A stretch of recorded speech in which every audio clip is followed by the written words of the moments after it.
Olá, estamos iniciando mais um programa Consumidor em Pauta.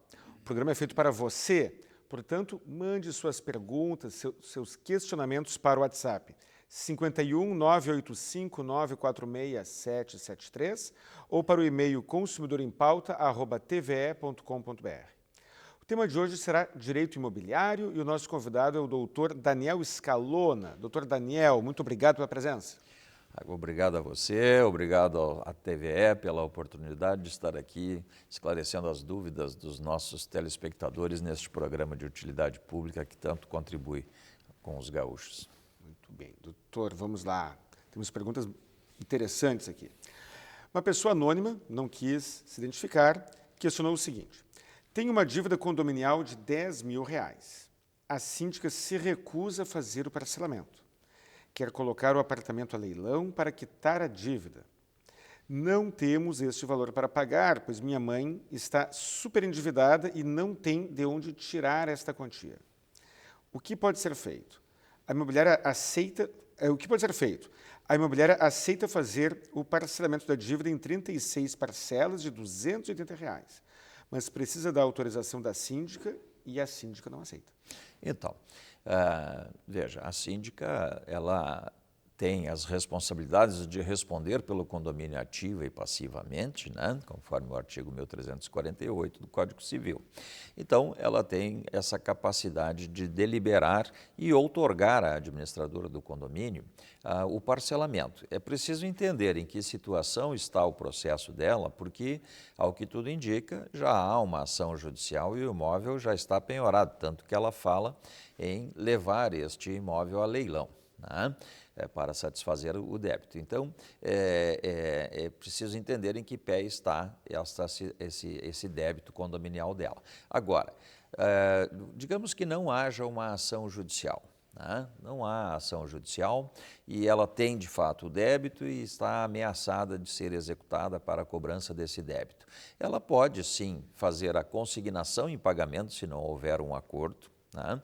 Então, deposita a parcela do mês, paga a parcela do mês para a administradora e deposita uma atrasada do mês e uma atrasada. E assim ela vai amortizando o débito de modo que caiba dentro do seu orçamento, né? O risco, evidentemente, de perder o imóvel pelo inadimplemento de débito condominial, este existe. A lei prevê essa hipótese de penhora e alienação do bem para satisfazer o crédito, né?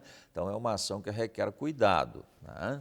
Uma medida que requer uma situação que requer cuidado por parte do devedor, né? Mas é possível, mesmo que o síndico não concorde, fazer a consignação, alegando essas questões aí de possibilidade.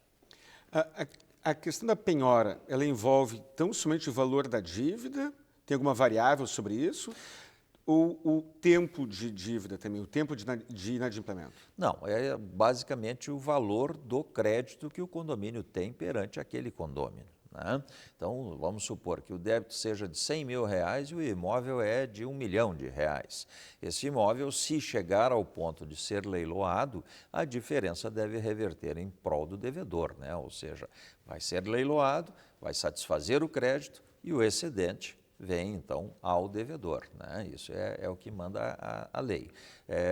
Base de regra, o valor do débito, é o que é discutido. Se o devedor tem outros bens, ele pode pedir a preferência de penhora dos outros bens? Eu quero o meu carro, não o meu apartamento. Pode, já tivemos casos de indicação de bens de menor valor, né? Mas há necessidade de aceitação pelo credor.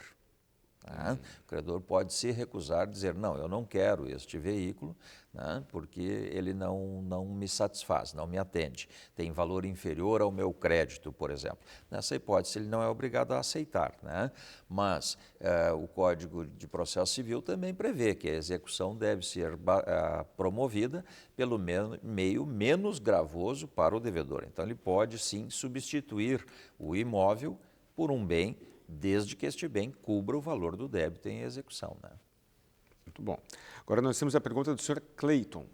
Um terreno ao lado do meu edifício parece que pertence à prefeitura, ao lado do edifício em que ele mora. É apenas um pequeno corredor sem saída. Fica entre dois prédios. O nosso condomínio é que cuida do local. é possível pedir uso capião deste terreno? Bem, primeiro é preciso identificar se esse imóvel de fato pertence ao município, né? A Constituição Federal, no artigo 103, proíbe o uso capião em bens públicos, né? Então, portanto, não caberia a ação de uso capião se esse imóvel de fato pertencer ao ente público. Bens públicos não podem ser objetos de ação de uso capião, então não poderia fazer uso capião sobre este imóvel. Agora, pode-se identificar, sim, de quem é o imóvel, mesmo sendo do município, né? Via de regra, esse tipo de situação é aquelas chamadas antigas servidões de passagem, né? Em que se deixava um acesso para acessar de uma rua a outra, né? Muitas vezes por pedestres, né? E, por alguma razão, os municípios extinguiram a utilização dessas servidões e esses imóveis, muitas vezes, podem ser adquiridos pelo particular, né? Evidentemente que tanto o prédio da esquerda quanto o prédio da direita teria direito à aquisição. Então é preciso haver um entendimento entre as duas partes ou que este imóvel seja leiloado pelo município para que aquele que ofereça o maior lanço, então, adquira a propriedade. Uso capião, não. Uso capião, de jeito nenhum. De jeito nenhum. Senhor Frederico, tenho recebido muitas reclamações de uma inquilina minha.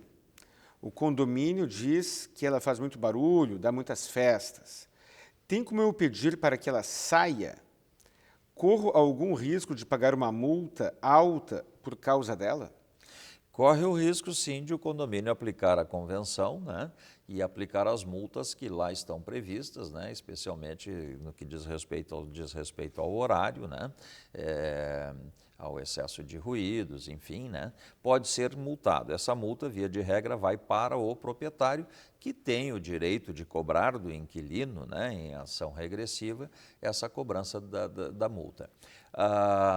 Em relação à rescisão do contrato, pode sim, por quebra de contrato, má utilização da propriedade, quebra de contrato, portanto, pode ser pedida a rescisão do contrato de locação. Mais um anônimo, doutor. Gostaria de uma ajuda. O terreno ao lado da minha casa está abandonado sem o menor cuidado. O problema ali é que é um local que atrai muitos animais que acabam chegando até a minha casa. Não consigo contato com o proprietário. Ele pergunta, posso entrar no terreno e limpar o terreno lá da casa dele? Então, esses são os chamados terrenos baldios, né? As pessoas muitas vezes têm um terreno, não dá destinação para aquele terreno, o mato toma conta e aí, por consequência, também os bichinhos vêm e ocupam o espaço. Ele adentrar no terreno, ele pode ser acusado, inclusive, de violação de propriedade. Então, não se recomenda que ele faça isso sem uma notificação formal ao proprietário. Se ele sabe quem é o proprietário, notifica extrajudicialmente o proprietário para que ele tome providências, né? E também deve ser comunicado à prefeitura, porque pela Lei 13.301 de 2016, o município está autorizado a adentrar nestes imóveis e fazer a limpeza, porque também muitas vezes, Guilherme, ali ficam depósitos de lixo, né? As pessoas passam, vê que o terreno está abandonado e vão jogando lixo. Quando vê, está de fato uma situação caótica, né? Por isso é que esta lei autorizou o município a entrar, mesmo sem autorização do proprietário, para proceder à limpeza. Então, primeiro passo, notifica o proprietário se quiser fazer ele próprio a limpeza. Mas a responsabilidade não é sua, a responsabilidade é do município. E tem lei prevista para essas situações. Então, só acionar o município primeiro e, não havendo solução, muitas vezes também não há, né? A pessoa comunica à prefeitura, a prefeitura também não toma providências. Nessa hipótese, notifica o proprietário e somente após a notificação, se não houver atenção à notificação, aí sim você pode entrar. No pior dos dois mundos, a prefeitura não atende. Isso. E ele não sabe o paradeiro do proprietário. Nessas hipóteses, a responsabilidade é da prefeitura. Ele vai correr riscos se adentrar no terreno alheio. Vai correr riscos. Né? Mas ele, documentando bem a situação, também não é obrigado a conviver com aquilo, né, se não há uma solução. Mas notifica a prefeitura, comunica então que aquele problema está ali latente, né? E se a prefeitura não tomar a providência, ele não localizando o proprietário ou localizando e o proprietário não tomando providências, aí sim, nessa hipótese, ele poderá fazer. Mas a recomendação é que cumpra essas etapas, primeiramente. Pergunta da senhora Esther. Quem tem que pagar o IPTU do imóvel alugado? O inquilino ou o proprietário? O imposto sobre o bem imóvel é a responsabilidade do proprietário. Né? Então, via de regra, a responsabilidade é do proprietário. Todavia, a lei de locações, ela autoriza o repasse deste imposto ao locatário, desde que expressamente contratado. Né? Então, eu tenho um imóvel alocado e transfiro ao inquilino o pagamento do IPTU. Eu posso fazer isso? Posso, desde que conste no contrato essa condição. Né? Se o meu contrato de locação não prever que o inquilino fica responsável pelo pagamento do IPTU, eu não posso repassar. Isso vale para, por exemplo, chamada extra em condomínio? Chamada extra é outra situação. É preciso entender para qual a destinação da chamada extra. Né? Vamos supor que a chamada extra seja para a pintura da fachada, seja para uma benfeitoria no imóvel, no prédio. Esta chamada extra é do proprietário e não do inquilino. Muito bom, muito bom. Bem, estamos encerrando o nosso primeiro bloco. Faremos um rápido intervalo e logo, logo voltaremos.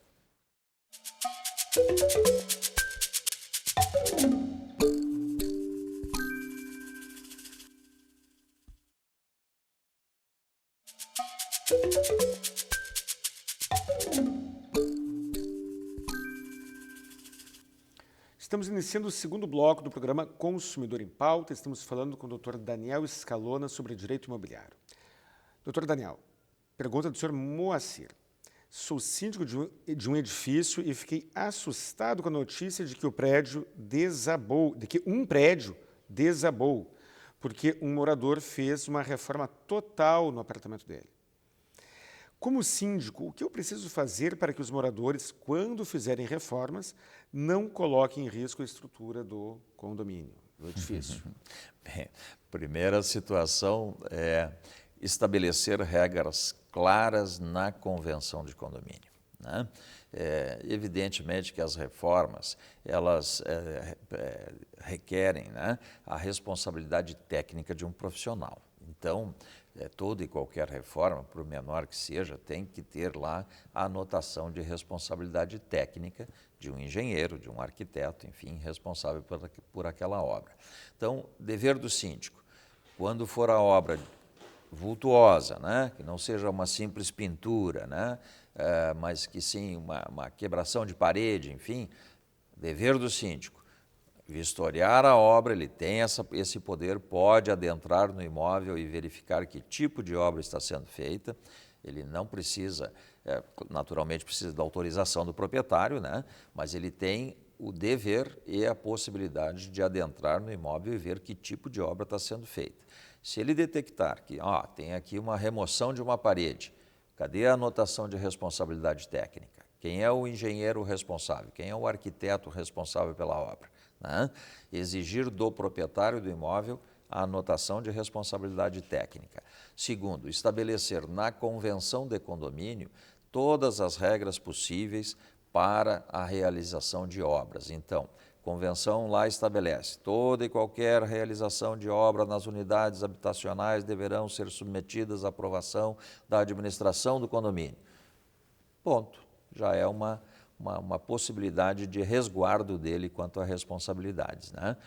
O síndico, via de regra, num caso desse, responde até passivamente, né, com o seu próprio patrimônio pela negligência. Então, é importante que ele observe essas situações. Primeiro, exigir a anotação de responsabilidade técnica. Segundo, levar à Assembleia de Condomínio as deliberações para que seja incluído na convenção ou no regulamento interno as regras para a realização de obras. São as recomendações que nós passamos. Como é que funciona essa responsabilidade pessoal do síndico? Veja, o síndico ele responde ativa e passivamente. Segundo o artigo 1348 do Código Civil, ele responde ativa e passivamente. Se o síndico, por exemplo, veja bem, Guilherme, seguro obrigatório, está na lei de condomínios. É a obrigação do síndico a contratação de um seguro para a reconstrução da edificação em caso de sinistro. Vamos supor que o síndico negligenciou e não contratou o seguro, né? E o prédio veio a ruir por conta de uma obra dessa, né? Ou pegou fogo e ele não contratou o seguro conforme determina a lei. Ele poderá responder com o patrimônio pessoal dele pela negligência. Então veja a responsabilidade, o tamanho do compromisso da pessoa que assume como síndico em um edifício. Fica aí o alerta a essas pessoas que muitas vezes querem exercer o cargo de síndico, mas não conhecem, não sabem as suas responsabilidades. Qual o alcance disso? Veja que a lei estabelece, é obrigação claramente, a lei de condomínios 4.591 estabelece claramente, é obrigação do síndico a contratação do seguro obrigatório contra fogo.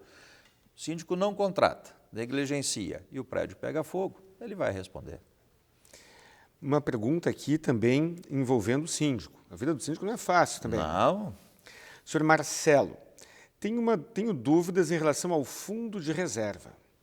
Eu sou obrigado a contribuir para o fundo de reserva? Somente o síndico deve ser o titular da conta deste fundo? Acredito que isso é mais em prédios pequenos, né? Talvez em prédios sem CNPJ, muitas vezes prédio antigo, sem regramentos, né? Aí o síndico faz a movimentação ali, 2, 3, 4 apartamentos, então o síndico faz a movimentação pela conta pessoal dele. Mas a orientação não é essa, a orientação é que o condomínio possua uma convenção. Isso, muitas vezes, no próprio registro da incorporação, um dos itens obrigatórios ao incorporador para registrar a incorporação imobiliária é uma minuta de convenção. Então, veja que o edifício ele já nasce com uma minuta, né? O empreendimento ele já nasce com uma minuta. Então, não é difícil para o síndico ter uma convenção de condomínio, né? Fundo de reserva. Fundo de reserva estabelece lá a Lei 4.591 que é obrigatório, então todos devem contribuir, né? Não há como distinguir, este paga, este não paga, eu quero pagar ou eu não quero pagar. Não, é obrigatório, todos devem pagar. E este valor do fundo de reserva é justamente por uma obra emergencial, né?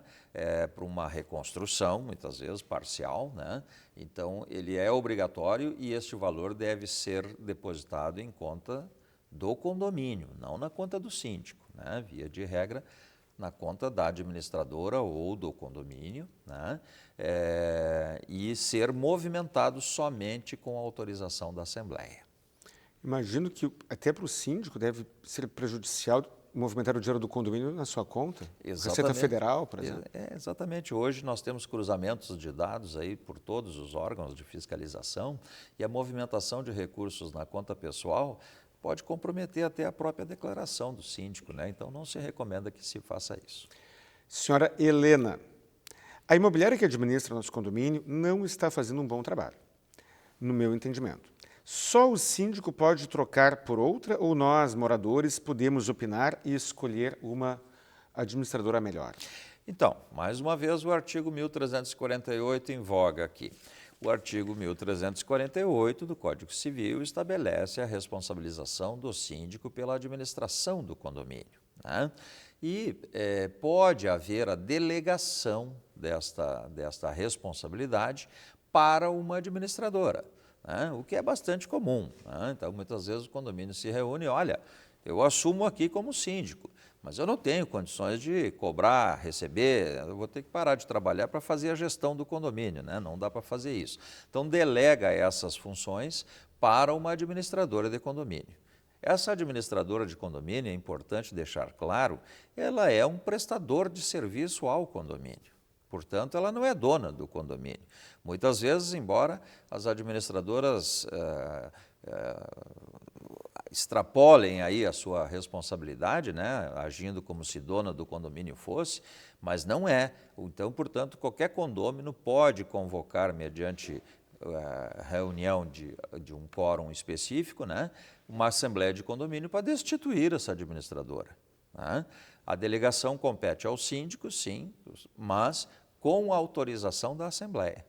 Então, portanto, esse condômino pode, sim, exigir do síndico uma assembleia para discutir o assunto e levar as propostas de outras administradoras que prestem um melhor serviço, enfim, para que a assembleia delibere a quem delegar essas funções. Pergunta do senhor Júlio.